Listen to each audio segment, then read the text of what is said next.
Здравейте, приятели! Хайде да сготвим заедно. Днес ще наготвя боб с пържени кюфтета и салатка. Разбира се, боба съм го накиснала от вечерта. Виждате колко добре е набъбнал. Сега ще изхвърля тази вода и ще го сложа в тенджерата да се вари. В тенджерата наливам вода колкото да го покрия. Виждате един-два пръста над самия боб, за да заври по-бързо.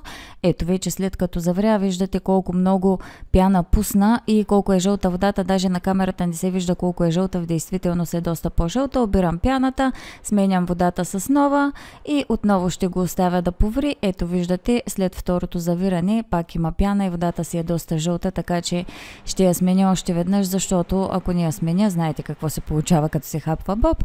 Ето вече го оставям боба да си ври, слагам капака, а през това време аз ще си нарежа зеленчуците. Нарязвам си 2 средно големи глави лук, едно морковче нарязвам на купчета, ето по този начин, както и една червена чушка, пак на купчета нарязам, може да сложите и зелена, аз имам червена.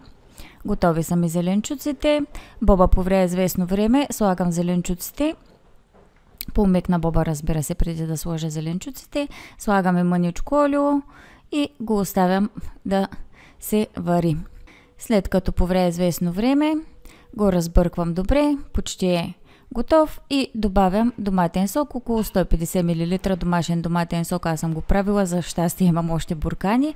Разбърквам добре и го оставям още да поври така за около 20 минути. Слагам капака, след което добавям и 2 чайни лъжички червен пипер, както и джоджен. Няма как да има боб без джоджен, поне в нашата къща винаги слагам джоджен, става много вкусно.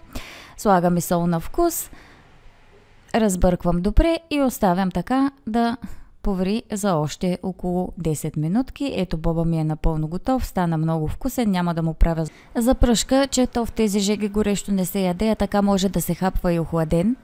Ето готов е боба, преминавам към кюфтетата, нарязвам се една главичка лук, не много наситно да се усещат парченцата, имам 700 грама мляно месо, мляна свинска плешка, без никакви подправки в нея, добавям си лука в купата, в която ще умесвам кюфтетата, след което ще си нарежа и една червена чушка, нарязвам я на мънички купченца, става много вкусно, много свежи стават кюфтетата по този начин.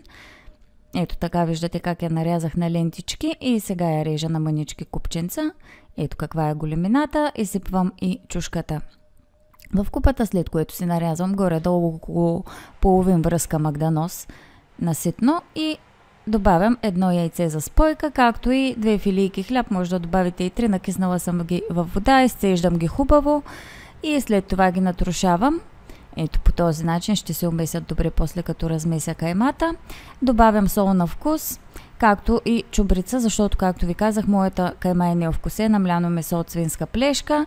Добавям и мъничко черен пипер, който не обича да не слага, след което си умесвам хубаво каймата, за да се разпредели всичко навсякъде. Ето как изглежда вече умесената кайма и започвам да си правя кюфтетата, правя ги със средна големина, даже използвам тази лъжичка, за да ги оформя. Ето виждате как изглеждат и започвам да ги пържа.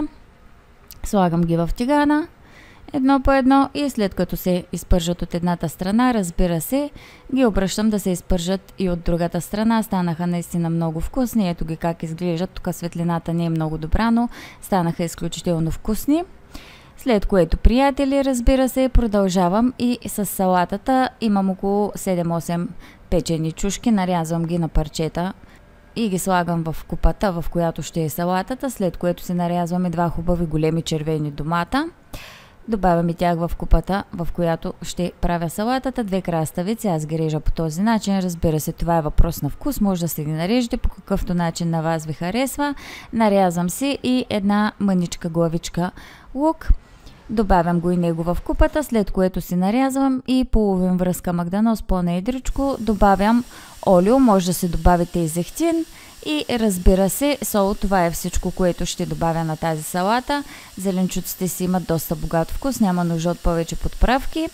Разбърквам хубаво да се умеси и всичко е напълно готово. Благодаря ви, че гледахте видеото до края. Напишете в коментар, вие обичате ли боб с кюфтета. Чао, чао и до следващият път!